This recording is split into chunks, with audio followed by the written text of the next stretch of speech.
Graça e paz, amados, da parte do nosso Senhor e Salvador Jesus Cristo. Meus amados, vamos abrir a palavra do Senhor na carta que escreveu o apóstolo Paulo aos Efésios. Carta que escreveu o apóstolo Paulo aos Efésios, capítulo 5, verso 21. Efésios, capítulo 5, verso 21.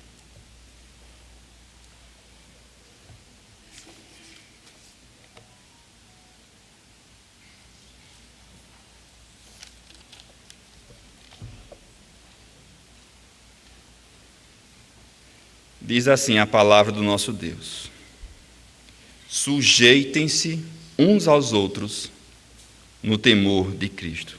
Vamos falar todos juntos? Sujeitem-se uns aos outros no temor de Cristo. Vamos orar mais uma vez. Deus maravilhoso, queremos ouvir a Tua voz, Senhor. Queremos que a Tua palavra cale fundo em nossos corações. Trata conosco nesta hora. Que a Tua palavra nos santifique. Que a Tua palavra nos vivifique. Que a Tua palavra encontre guarida em nossos corações. E é no nome de Jesus que nós te pedimos e agradecemos. Amém. Meus amados, eu sempre gosto de citar uma das histórias missionárias que a gente tem aprendido ao longo do tempo. E nesse mês de maio é um mês que dedicamos à família, muitas vezes ao assunto da família, que é uma criação primária de Deus. Quando Ele criou o homem em família, porque não é bom que o homem esteja só. E também comemoramos domingo passado, Dia das Mães. Então tem uma história que muito me impacta, que é sobre a mãe de Mary Slessor. Mary Slessor, juntamente com Amy Carmichael, eu acho que são as missionárias mais famosas presbiterianas da era das missões modernas. Mary Slessor foi na África, Amy Carmichael lá na Índia. E Mary Slessor, isso era 1885, já estava há 9 anos no campo missionário, mas adoeceu gravemente lá na região da Nigéria e teve que voltar para a Escócia, passar um tempo de recuperação da sua saúde, tempo este que durou cerca de 8 meses para ela conseguir se reabilitar, e passou mais um tempo, a pedido da junta missionária, testemunhando do agir de Deus lá nas terras de Calabar. Mas chegou o momento que ela deveria voltar. Ela que trouxe uma filha negra que era uma filha gêmea, para que ela não fosse morta, pois os gêmeos seriam mortos naquela cultura em Calabar, assim como acontece com algumas tribos indígenas aqui no nosso país. Mas ela salvou essa criança para que ela não fosse morta e levou consigo para a Escócia. Mas agora estava na hora de voltar, só que houve um problema. Primeiro, sua irmã mais nova adoeceu de tuberculose. E ela ainda tinha a sua mãe também era Mary Slessor. O pai e a mãe deram o nome dos 2 primeiros filhos dos seus próprios nomes. E tinha a outra irmã, Susan. Mas ela começou a organizar as coisas, mudar-se para um local mais adequado, e Susan cuidaria da sua mãe e da sua irmã com os rendimentos que ela mandaria do campo missionário. Contudo, a sua irmã, ao ir para a cidade de origem deles, a Dundee, para trazer a mudança, também adoeceu e em cerca de 1 semana veio a falecer. E a sua mãe também adoeceu de tuberculose. E agora? Ela entendeu que o chamado de Deus era para cuidar da sua mãe e da sua irmã. E disse para sua mãe: mãe, eu não vou voltar para o campo missionário. Eu vou cuidar da senhora e da minha irmã Jane. Mas a sua mãe se levantou e disse: você não vai fazer isso. Você foi chamada para pregar o evangelho para aquele lugar. Deus está te usando naquele lugar e eu não vou ser empecilho para a obra de Deus. Pode arrumar as suas malas.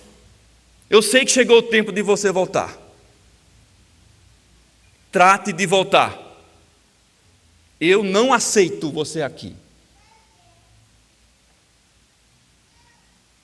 E ela sabia que não tinha outra alternativa. E ela chamou uma amiga que topou cuidar da sua irmã e da sua mãe. E ela voltou para Calabar para continuar a sua missão, sabendo que era a última vez que viria a sua mãe. 3 meses depois, a sua mãe e a sua irmã vieram a falecer. Mas Deus usou aquela mulher como nunca antes usou ninguém, naquele continente que era chamado cemitério do homem branco, para que vidas fossem resgatadas. E a sua mãe foi uma parte muito importante, pois a sua mãe, desde quando ela era criança, orava para que houvesse um missionário na família. Seus 2 irmãos vieram a falecer e Deus escolheu ela para ser aquela que seria usada por Deus para vidas serem salvas naquele lugar. Mas aqui nós chegamos aqui na carta aos Efésios. Com essa história em mente, voltamos aqui para o nosso texto. E nós temos aqui uma carta das chamadas cartas da prisão. 4 cartas Paulo escreveu durante o seu primeiro período preso, descrito lá no livro de Atos. Escreveu a carta aos Efésios, a carta aos Filipenses, a carta aos Colossenses e a carta a Filemon, nesse primeiro período de prisão.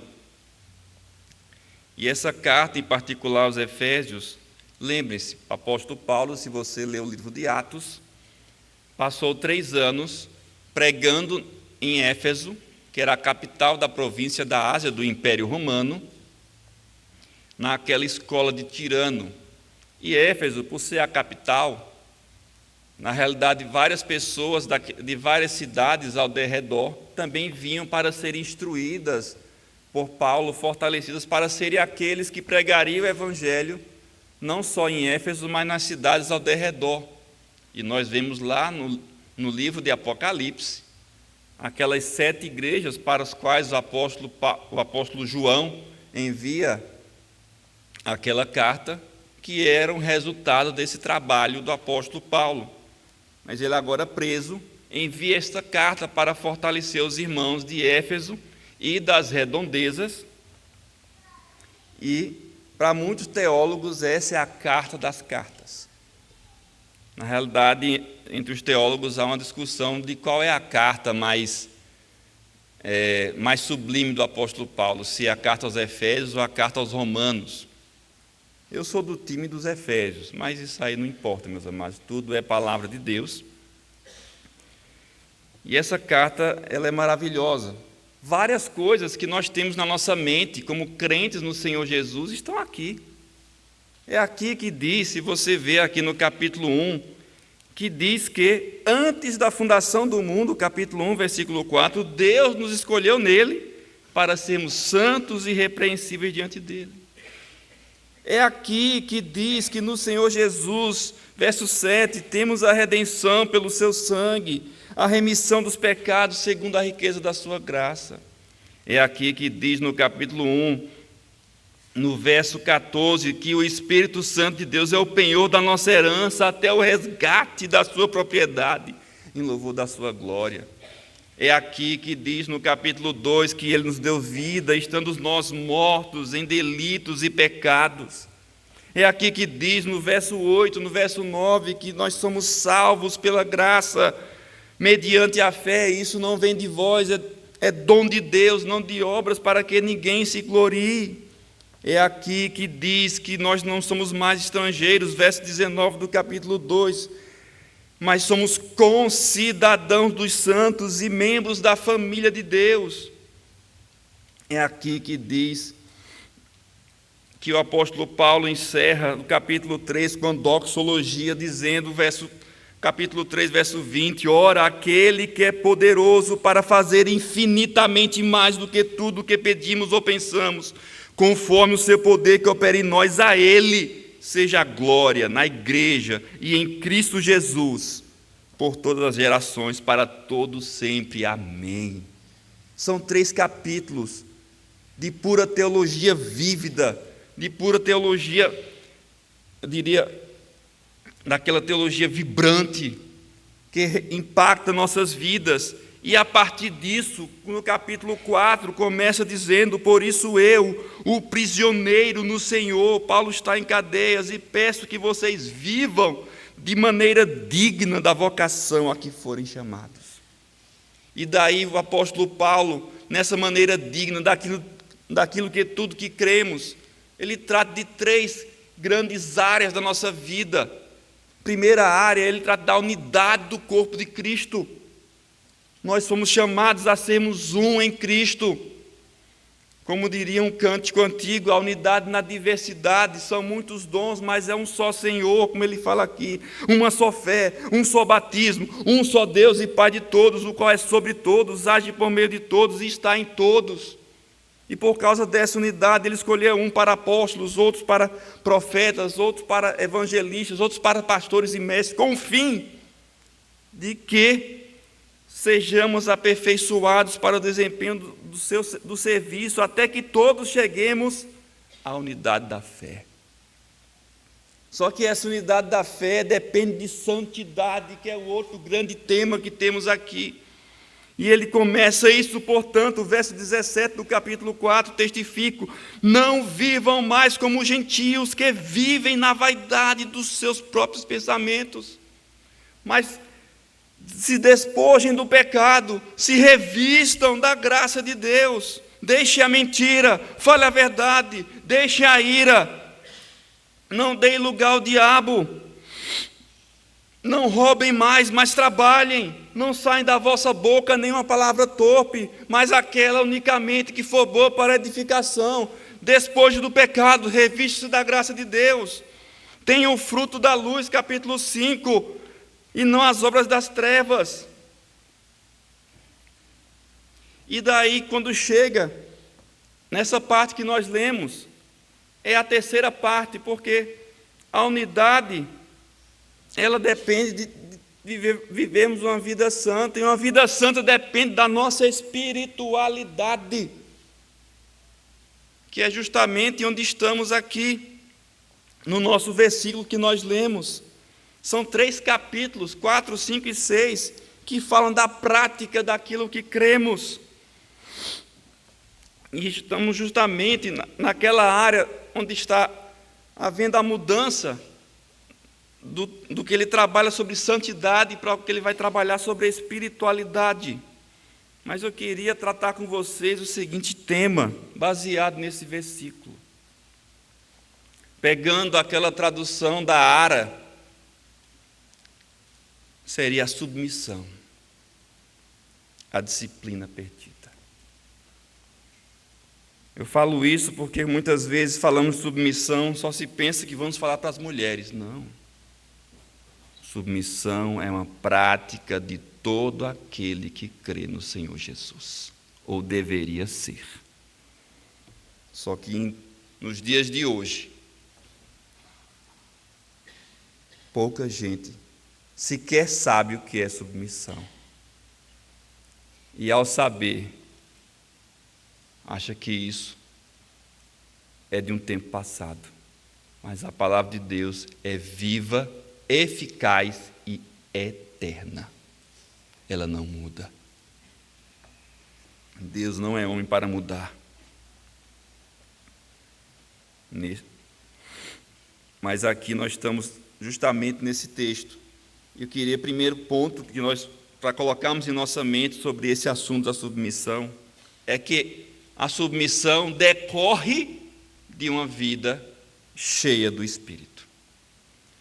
Porque se formos para o grego, no verso 21, quando ele fala aqui, sujeitem-se, como se fosse uma ordem, mas o verbo em grego aqui é um particípio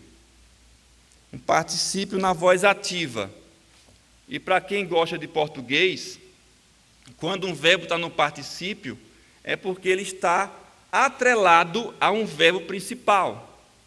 E o verbo principal a que esse verbo no particípio está atrelado é justamente do verso 18, que fala assim: não vos embriagueis com vinho. Vou usar a versão ARA, porque isso leva à devassidão, mas enchei-vos do Espírito. Não é isso que nós lembramos bem?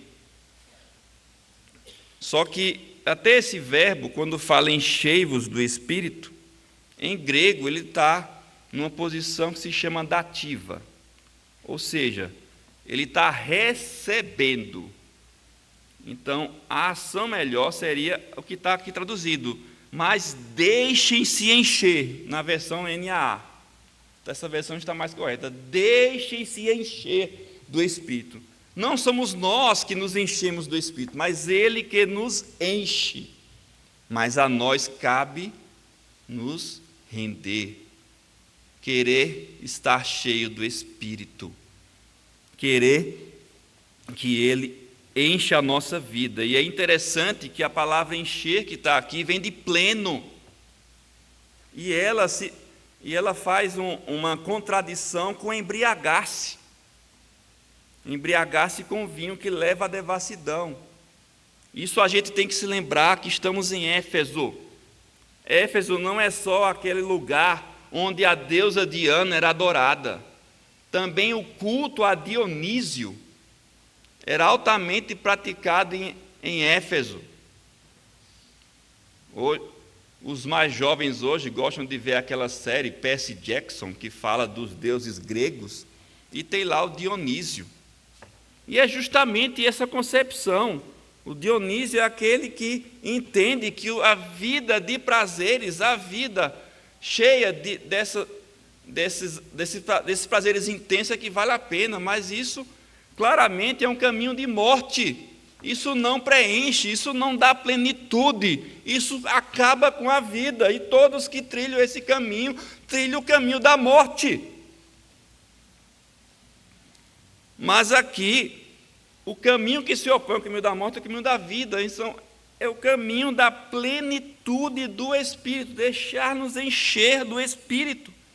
E uma vida cheia do Espírito, verso 19, fala, primeiro o particípio tem aqui, falando entre vós, com salmos, hinos e cânticos espirituais, cantando e louvando com o coração ao Senhor. Ou seja, o primeiro ponto de uma vida cheia do Espírito é a adoração, é um coração que ama adorar a Deus, que ama louvar o seu nome, que ama dedicar-se a Ele, que ama ouvir os seus louvores, que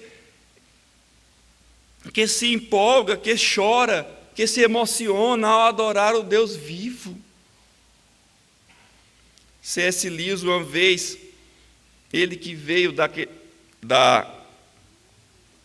de ser ateu para ser um cristão, ele disse que uma das grandes dificuldades no começo da sua vida cristã era entender o louvor.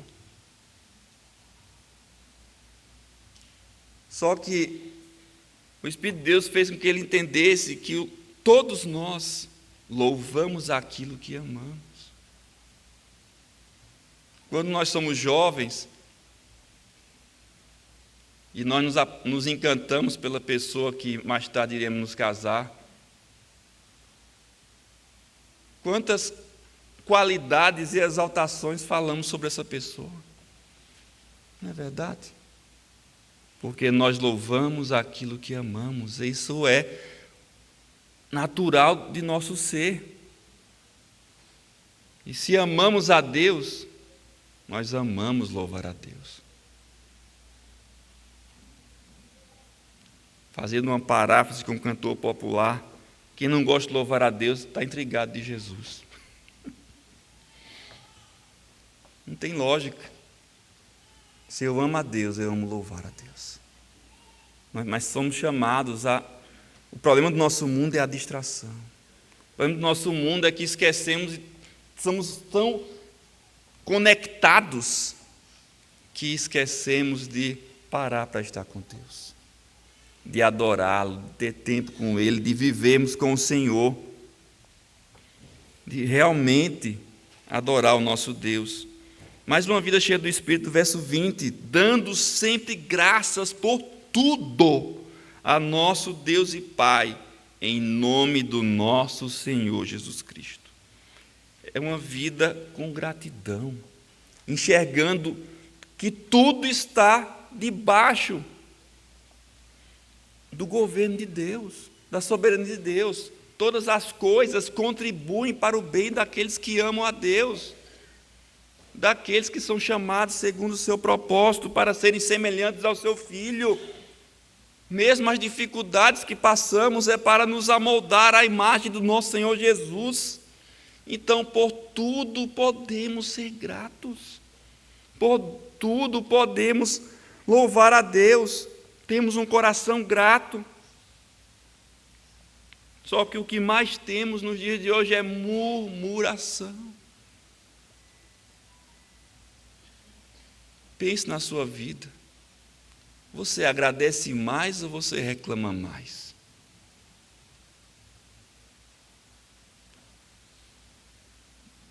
Meus amados, e eu quero que fique claro em nossa mente, que quando eu digo que a submissão, ela começa com vida cheia do Espírito, quer dizer que a submissão não é uma prática puramente humana, mas é uma obra do Espírito em nossa vida.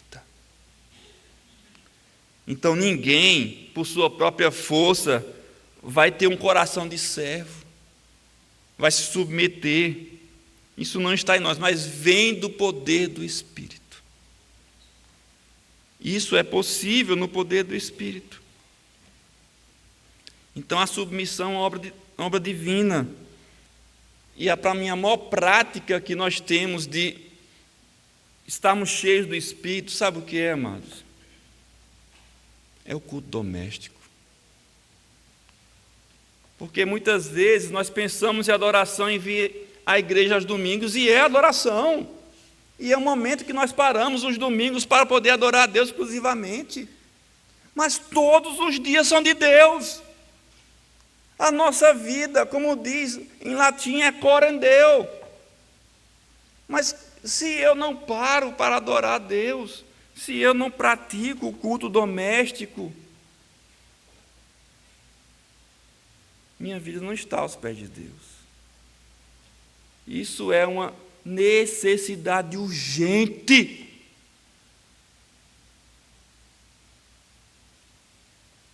Se eu entendo que eu preciso viver uma vida cheia do Espírito, por que é que eu não abro a palavra de Deus todos os dias em casa, trazendo a sua palavra? Nós lemos aqui no culto hoje que todas as coisas necessárias à piedade nos foram dadas, está aqui.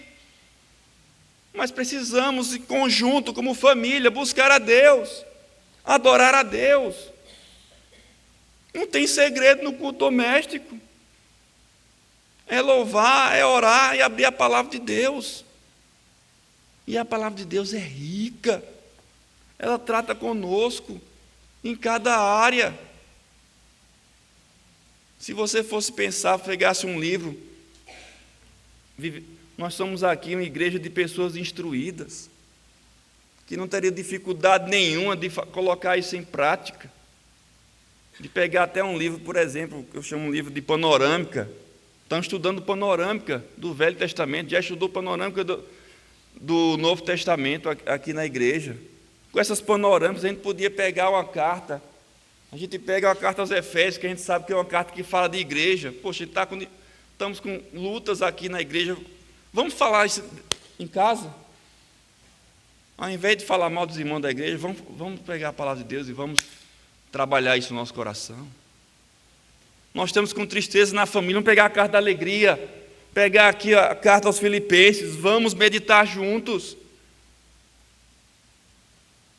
Meus amados, a nossa vida, desde que fomos alcançados pelo Senhor Jesus, é uma vida espiritual.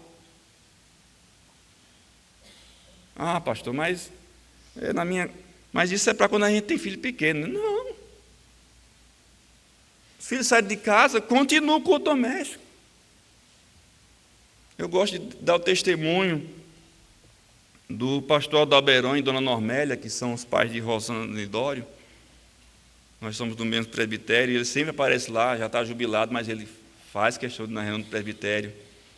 E ele sempre diz a mesma coisa. A cada ano, ele aumenta um ano e diz: olha, nós estamos já com 40 anos de culto doméstico sem parar. E assim vai falando. A gente não deixa de fazer o culto doméstico. Ele já está com 89 anos, eu acho, nessa faixa. Mas é o prazer de estar diante de Deus. Tem muitas coisas que pode fazer, mas para isso eu tenho que querer fazer. Ah, não tem material? Tem de monte na internet, tem toneladas de materiais.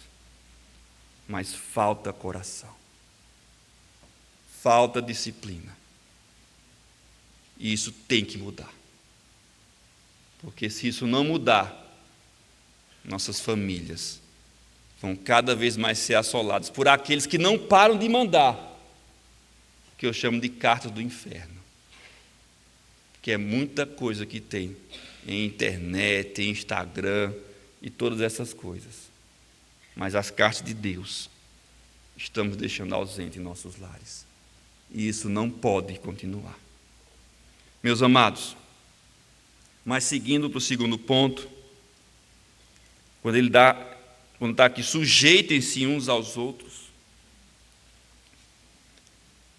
ou a melhor tradução seria submetendo-vos uns aos outros, está no particípio, mas é um particípio que, sim, tem um viés imperativo.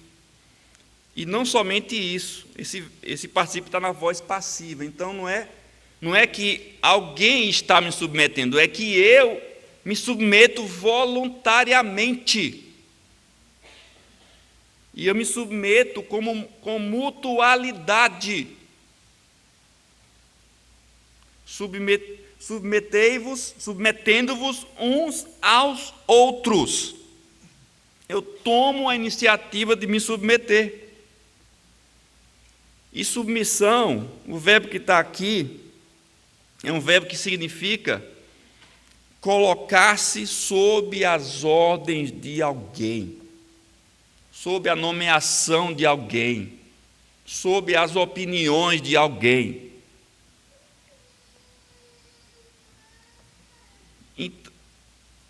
Uma tradução que eu gosto, ou uma explicação, passe aí 2 folhinhas na sua Bíblia. Vá lá, não desmarque não, mas vá lá, Filipenses capítulo 2. Uma explicação clara desse texto seria o que está aqui, ó.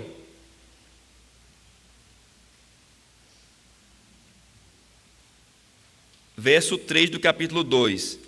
Não façam nada por interesse pessoal ou vaidade, mas por humildade, cada um considerando os outros superiores a si mesmo. Submetendo-vos uns aos outros, considerando os outros superiores a si mesmos, dando ouvidos às pessoas, tendo um coração de servo, ou como diz lá na primeira carta de Pedro, servir uns aos outros, cada um conforme o dom que recebeu, como bons mordomos da multiforme graça de Deus. Mas aqui nós temos, pastor, então quer dizer que não tem mais esse papel da mulher de submissão? Tem, claro que tem. Mas todos os papéis que aqui estão, porque veja, esse versículo 21, ele na realidade vai ser destrinchado agora nos relacionamentos domésticos. Ele vai destrinchar, submeter-vos uns aos outros, no relacionamento de marido e mulher, no relacionamento de pais e filhos, e no relacionamento de servos e senhores, todos estes eram relacionamentos domésticos. Era uma outra cultura, certo? Então temos que entender que eram relacionamentos domésticos. Mas Não há como ter uma vida espiritual sem relacionamentos. Vida espiritual não é vida etérea, não é viver como se tivesse, numa linguagem antiga, zen, não. É uma vida de relacionamentos. Até o fruto do Espírito que está lá em Gálatas, capítulo 5, versos 22 e 23, que fala, e o fruto do Espírito é amor. Tem amor sem ser para alguma outra pessoa? Não existe. Alegria, paz, longanimidade, paciência. Eu tenho paciência com as paredes. Não, gente, é com outras pessoas. Benignidade, bondade, fidelidade. Eu sou fiel às cadeiras da igreja? Não, meu. Eu sou fiel a uma pessoa. Mansidão, domínio próprio, tudo isso é exercitado em relacionamentos. Vida espiritual é uma vida em relacionamentos. E aqui nós temos, cada um se submete de uma forma diferente. Os maridos são os líderes servos. E as esposas são chamadas à submissão voluntária. Uma liderança de servo. De tal modo, veja o verso 25. Maridos, que cada um de vocês ame a sua esposa, como também Cristo amou a igreja e se entregou por ela. Dar-se completamente, comprometer-se completamente. Não é se chatear e ir embora não, para a casa da mamãe não. É comprometer-se, é ser homem. Eu estou comprometido. E as mulheres são chamadas a dar de si mesmas voluntariamente. Diz aqui o verso 22, esposas, que cada uma de vocês se sujeita ao seu próprio marido, como ao Senhor. E é interessante que, se você for no texto grego, não há o verbo submeter-se, porque ele pega o verbo do verso 21. Submetendo-vos uns aos outros no temor de Cristo, esposas ao seu próprio marido. É assim que está escrito lá no grego. Ou seja, já usa o mesmo verbo. Submetei-vos, então, somos chamados a nos submeter. E pais e filhos? Sim. Os filhos são chamados a obedecer os pais, a praticarem a obediência, que está muito em falta nos dias de hoje. E os pais são chamados a criar os filhos. Não provoquei os filhos a irem, mas tratem de criá-los na disciplina e na demonstração do Senhor. Ou seja, criar é ter trabalho. Criar é querer que meu filho siga o caminho de Deus, e eu vou suar a camisa. Eu não vou entregar para a escola, não. Eu não vou entregar para a igreja, não. Não vou entregar para os avós, não. Eu vou me dedicar. Eu vou ter tempo para criá-los, para instruí-los, para discipliná-los. Isso é submeter-se. Mas, pastor, se eu criar esse tempo, eu não vou dar conta do meu trabalho, então mude de trabalho. Fique mais pobre, mas crie seus filhos. Não há maior riqueza do que essa. A quem você está obedecendo?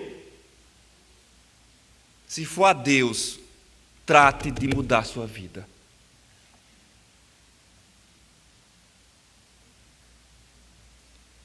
E também aqui, os servos são chamados a servir de coração.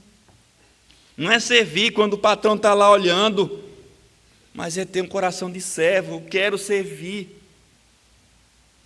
E olha, gente que quer servir faz uma diferença tão grande. Eu me lembro quando eu chefiei um departamento e tinha uma pessoa querida que não era crente, mas tinha um coração de servo, amava servir. Era de tal modo que eu até dizia: querido, olha, você está muito aí, vai fazer um pouco, levante-se um pouco, respire um pouco para poder voltar a trabalhar. Até pela própria saúde dela. Mas faz diferença quem tem coração de servo. E os senhores são chamados a ser justos e graciosos, assim como o Senhor Jesus. Olha aqui o verso 9. Por quê? Porque eles são servos também. Vocês, senhores, façam o mesmo com os servos, deixando as ameaças, capítulo 6, verso 9. Tanto deles como de vocês, sabendo que o Senhor, tanto dele como de vocês, está nos céus, e ele não trata as pessoas com parcialidade. Os senhores também são chamados a serem justos e graciosos. Todos aqui, todos os papéis são chamados a se submeterem, de uma forma ou de outra. Mas a submissão é a praxe da vida do cristão. Não é exaltação.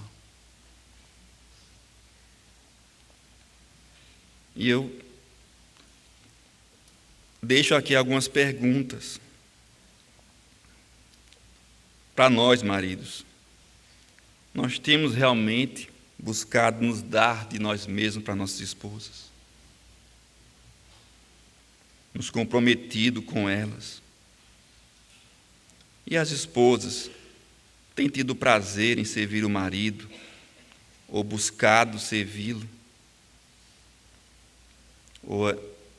Ou serve todo mundo, os filhos em primeiro lugar e depois o marido? Os filhos têm buscado obedecer? Ou têm discutido muito, dado vazão à sua ira para com seus pais? E os pais têm se preocupado realmente em criar seus filhos? Aqueles que trabalham, que são empregados, têm servido com afinco? E os que têm chefiado, os empregadores, têm buscado ser justos e graciosos como o Senhor Jesus? Mas eu queria que a gente pensasse, para finalizar, sobre submissão. Somos chamados a nos submeter, todos nós. Mas no versículo diz: no temor de Cristo. Há uma referência. Primeira coisa, eu queria que a gente entendesse temor. A palavra temor aqui no grego é uma palavra conhecida nossa. É fobia. Tem muito a ver com medo. Mas, quando você se refere ao Senhor, essa palavra cresce de significado. Pegando todos os textos que nós temos desde o Antigo e juntando com o Novo Testamento, há duas grandes coisas que nós devemos entender como temor. Primeira coisa, temor envolve reverência. Ou seja, eu não estou lidando com o meu amigo do meu lado, meu camarada de conversa. Estou lidando com Deus vivo. A palavra de Deus diz que Deus mede o universo a palmos. A palavra de Deus diz que os oceanos cabem na palma da sua mão. A palavra de Deus diz que Ele é o Deus Altíssimo e que enche todas as coisas. Que Ele é o Criador de todas as coisas. Se nós olharmos para algumas práticas até dos judeus, nós vemos a quantidade de reverência que eles têm. Tanto que eles nem sequer falam o nome de Deus, que é Yahvé, por reverência. Eles falam Adonai. Há um sentimento claro de reverência ao nome, ao Deus Todo-Poderoso, e nós temos que ter isso. Mas não é só reverência que temor está tratando. Temor também fala de intimidade. Ou seja, somos chamados à intimidade. Desde quando, lá em Gênesis capítulo 1, fomos feitos à sua imagem e semelhança, fomos chamados a nos relacionar com Ele em primeiro lugar. Ser imagem e semelhança de Deus é termos a capacidade de nos relacionar com Ele, tão somente nós. Por isso somos pessoas. Não somos animais racionais, somos pessoas. E com amor eterno te amei, diz o Senhor. E é nos dada a graça de sermos feitos filhos de Deus. Podemos chamá-lo de Pai. Podemos nos relacionar com Ele. Esse é o nosso Deus. Esse é aquele que servimos. E quando tememos a Ele, temos intimidade e temos reverência. Mas para termos intimidade, temos que ter tempo com Ele. Temos que ter prazer na Escritura. Na sua lei, medita de dia e de noite, diz o Salmo 1, verso 2. Temos tempo com Ele. Vivemos debaixo da sua palavra. A sua palavra é a fonte de consolo, de refrigério, de vivificação, de instrução, de santidade. Temos um salmo, um super acróstico, Salmo 119, que é só sobre o poder da palavra de Deus. Meus amados, no temor de Cristo, quando nós nos submetemos, nós temos que olhar para Cristo. É interessante que em Colossenses, aqui no capítulo 3, no texto que é paralelo a esse dos relacionamentos domésticos, que seria do verso 18 do capítulo 3 até o verso 1 do capítulo 4, Colossenses e Efésios têm várias coisas semelhantes, meus amados. O nosso pastor Lutero aqui pregou e expôs essa carta, e tem várias coisas semelhantes, mas essa parte se inicia aqui em Colossenses, no verso 17, diz: e tudo o que fizerem, seja em palavra, seja em ação, façam em nome do Senhor Jesus, dando por Ele graças a Deus Pai. Ou seja, tudo fazemos para a glória de Deus, tudo fazemos dando graças a Deus, tudo fazemos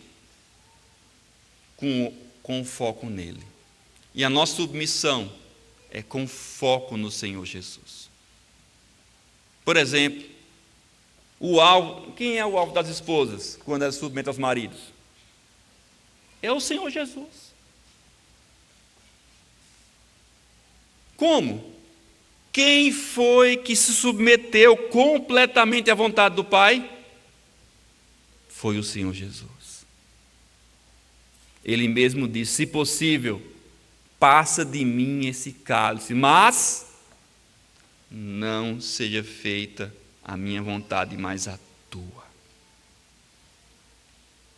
O alvo das esposas é Cristo. A submissão perfeita do Senhor Jesus ao Pai. E quem é o alvo dos maridos? É Cristo, que amou a sua igreja, nós vimos o texto aqui, e a si mesmo se entregou por ela. Os maridos têm que ser os últimos a sair do casamento, no sentido de entregar os pontos. Tem que lutar corajosamente e sacrificialmente pelo seu casamento. Quem é o alvo dos filhos? Quando eles obedecem? É o Senhor Jesus. Diz o texto lá de Filipenses que ele obedeceu até a morte e morte de cruz. A perfeita obediência do Senhor Jesus, e é neles que os filhos se espelham, se moldam. E quem é o alvo dos pais? É o Senhor Jesus. Foi Ele quem discipulou os seus discípulos, preparou para serem testemunhas. E diz o texto lá do Evangelho de João, no capítulo 13, no verso 1, que diz lá que, tendo-os amado, amou-os até o fim. Os pais são chamados a amar seus filhos até o fim. Os pais não desistem de amar seus filhos, nem de proclamar o reino de Deus a eles até o fim. E quem é o alvo dos servos? É o Senhor Jesus, que não veio para ser servido, mas para servir e dar a sua vida em resgate de muitos. E quem é o alvo dos senhores? É o Senhor Jesus. Pois Ele, sendo Senhor e Mestre, capítulo 13 do Evangelho de João, lavou os pés dos seus discípulos, e os senhores também são chamados a fazer dessa forma.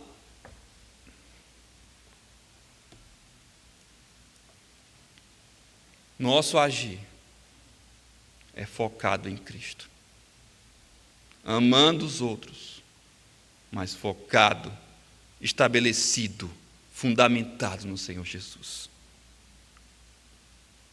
Nós só amamos porque Ele nos amou primeiro.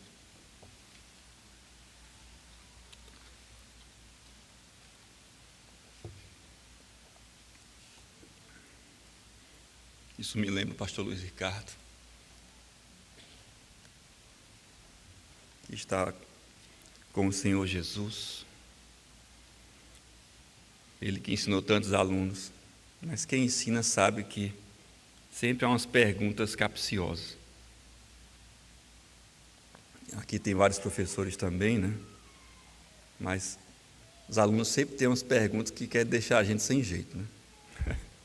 Aí teve um aluno abençoado que chegou para o pastor Luiz Ricardo e perguntou: mas pastor, olha, o senhor prega tão bem, o senhor tem um coração de servo, é tão capaz, tem tanto conhecimento, tudo que o senhor nos instrui aqui, tem uma vida com Deus, por que o senhor não está à frente de nenhuma igreja? O senhor tem tudo para estar numa igreja de porte. Cada palavra que o Senhor fala, a gente bebe aqui nesse lugar. Ai, pastor Luiz Ricardo, meu filho, eu fui chamado para ser o segundo violino. Ai, esse rapaz não entende muito de música, né? Como assim, pastor? O segundo violino é aquele que faz a base para que o primeiro violino possa trazer toda a melodia maravilhosa. Esse é o meu papel. É servir vocês, para que vocês saiam daqui e o Evangelho do Senhor Jesus possa prosperar nos campos que vocês vão. Isso é uma realidade. Eu não conheço ninguém que não tenha sido impactado pela vida daquele homem que ensinou por 30 anos no CPO. E vários servos de Deus têm espalhado o Evangelho com graça e ousadia por conta desse serviço. Eu quero dizer que submissão é um trabalho de glória. Tem gente que pensa que submissão vai se apagar. Não. É o contrário. Submissão chamada da glória. E é interessante que, se nós vemos aqui, capítulo 5, verso 27, olha o que acontece aqui.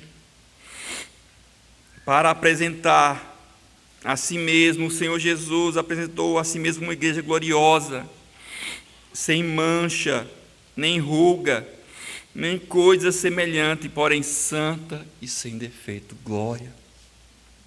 Nós vemos a glória de Deus em um casamento onde o marido e a mulher submetem um ao outro, cada um no seu papel. O casamento é a maior representação da vida do Senhor Jesus, é evangelho. Quantas pessoas não entregaram suas vidas quando viram uma família que amava a Jesus e estiveram com elas à mesa?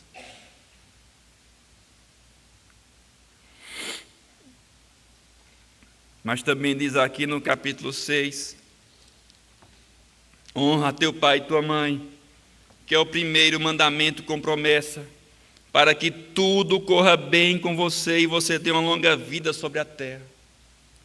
Isso aqui, meus amados, não é ter mais idade, não.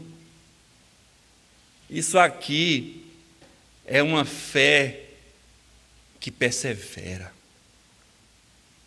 É uma fé que vai adiante. Estamos aqui numa igreja de 150 anos. E é da vontade de Deus que essa igreja persevere até a volta do Senhor Jesus.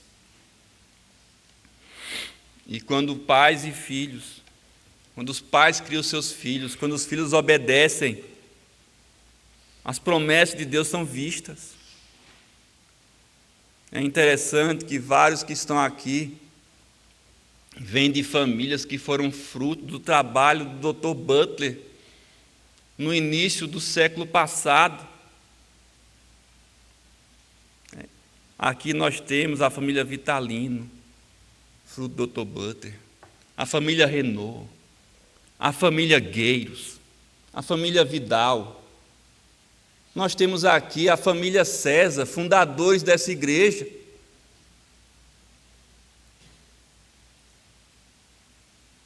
Mas quem trouxe os descendentes foi o Senhor, obra do seu Espírito.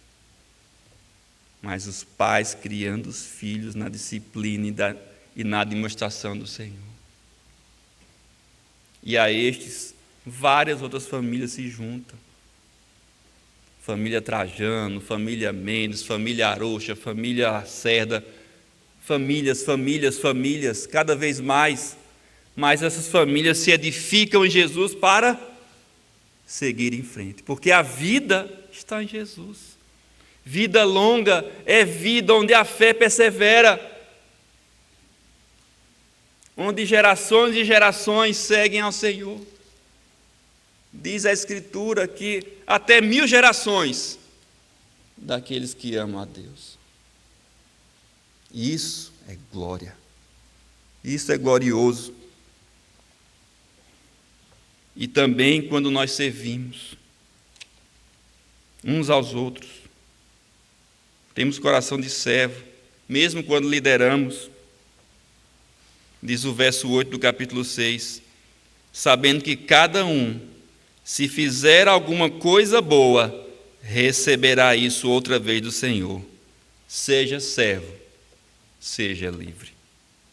Ou seja, em Deus o nosso trabalho não é vão. No Senhor nós somos recompensados. Ao nos submetermos e fazermos o trabalho conforme o Senhor, Ele, sim, nos recompensa. E como diz aqui o texto, do capítulo 3, do verso 20, texto que eu e Adriano tomamos como nosso versículo, Ele nos dá infinitamente mais do que tudo quanto pedimos ou pensamos. E tudo isso, essa glória nós vemos aqui em Filipenses. Depois dele ter se tornado obediente até a morte de cruz. Por isso, verso 9, Deus o exaltou sobremaneira e lhe deu o nome que está acima de todo nome, para que ao nome de Jesus se dobre todo o joelho, nos céus, na terra e debaixo da terra, e toda língua confesse que Jesus Cristo é o Senhor, para a glória de Deus Pai. O Senhor Jesus é a majestade em humildade. É a Ele que temos que seguir. Somos todos chamados, homens e mulheres, a sermos mais parecidos com o Senhor Jesus. E eu encerro dizendo o principal versículo do Evangelho de João, que diz que o Verbo se fez carne e habitou entre nós, cheio de graça e de verdade, e vimos a sua glória, glória como do unigênito do Pai.